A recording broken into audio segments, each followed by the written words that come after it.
Intro biology का पहला chapter है होम्योस्टेसिस, जिसको आज हम डिस्कस करने जा रहे हैं। होम्योस्टेसिस बेसिकली होम्योस्टेसिस जो टर्म है वो दी थी वाल्टर बी केनिन ने। कब दी थी? 1871 से 1945 इसके बीच में इसने ये जो टर्म है होम्योस्टेसिस ये डिस्क्राइब किया था। ये इसने कहा था ये सेल्फ रेगुलेशन प्रोसेस है। ये सेल्फ रेगुलेशन ऐसा प्रोसेस जो खुद ब खुद वो मेंटेन हो। अच्छा, हम इसका एक एग्जांपल लें। हम कोई बुक वगैरह पढ़ रहे हैं किसी रूम में। अच्छा, तो रूम में पंखा भी चल रहा है, तो पंखा चल रहा है, अचानक लाइट चली जाती है। पहले हम क्या थे? सुकून वाली हालत में थे, मेंटेन था हमारा हर चीज़। अचानक लाइट चली जाती है, फिर क्या हमारे जिस्म से पसीना आता है। ये जो चेंज है इसको हम होम्योस्टेसिस कहते हैं, और इसको जो मेंटेन करती है ना, इसी प्रोसेस को हम होम्योस्टेसिस कहते हैं।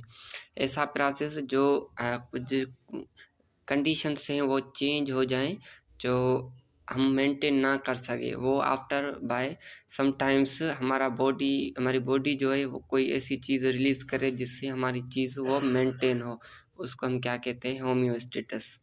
टेरेस्ट्रियल ऑर्गेनिज्म है या एक्वेटिक इन्वायरमेंट में रहते हैं, वो उसका क्या है? इन्वायरमेंट है। वो वेरी करते हैं कि वो किस इन्वायरमेंट में रह रहे हैं। कोल्ड वेदर में रह रहे हैं, हॉट में रह रहे हैं, कहाँ पे रह रहे हैं। ये हमारी बॉडी और फिजियोलॉजिकली खुद खुद चेंज हो जाती है। अच्छा, तो कंपोनेंट्स क्या है जो मेंटेनेंस हमारे जिस्म में होता है? जैसे बॉडी फ्लूइड है, टिश्यू है, ऑर्गन है, ऑर्गन सिस्टम है। ये चीज़ें हैं जो हमारी बॉडी मेंटेन करती है हमारे जिस्म में। अगेन मैं रिपीट कर दूं, होम्योस्टेसिस क्या होता है?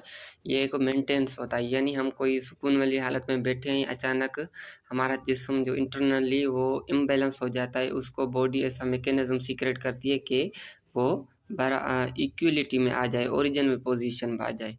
अच्छा, रेगुलेटरी फंक्शन जो हैं वो किस किस प्रोसेस के थ्रू हमारा जो है वो ये प्रोसेस होम्योस्टेसिस मेंटेन होता है? एक है ऑस्मो रेगुलेशन, दूसरा है एक्सक्रिएशन, तीसरा है थर्मो रेगुलेशन। ऑस्मो रेगुलेशन हम कहते हैं maintenance of balance solute and water की। एक्सक्रिएशन कहते हैं जो हमारे वेस्ट प्रोडक्ट्स हैं उसमें बॉडी में रिमूव हो जाते हैं। थर्मो रेगुलेशन है जो हमारी हीट बढ़ जाती है, उसमें बॉडी हमारा ऐसा कोई मैकेनिज्म सीक्रेट करती है जिसमें हमारी बॉडी जो है टेम्परेचर है वो मेंटेन हो जाए। अब एलिमेंट्स हैं, अब होम्योस्टेसिस के क्या है एलिमेंट्स? देखें कोई चीज़ फीडबैक सिस्टम कहते हैं हम चेक एंड बैलेंस को, कहाँ पे कोई चीज़ बढ़ रही है, कहाँ पे कम हो रही है।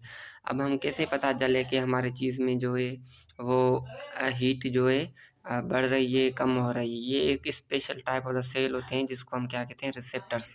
ये कंट्रोल सेंटर एंड इफेक्टर्स, ये तीन चीज़ें हैं जो हमारी नर्व सिस्टम से मेंटेन। रिसेप्टर मैसेज कैरी करते हैं ब्रेन तक, और बैक जो मैसेज कैरी करते हैं उसको हम कहते हैं इफेक्टर।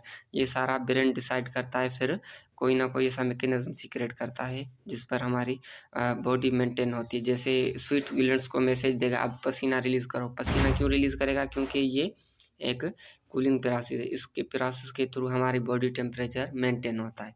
थैंक्स।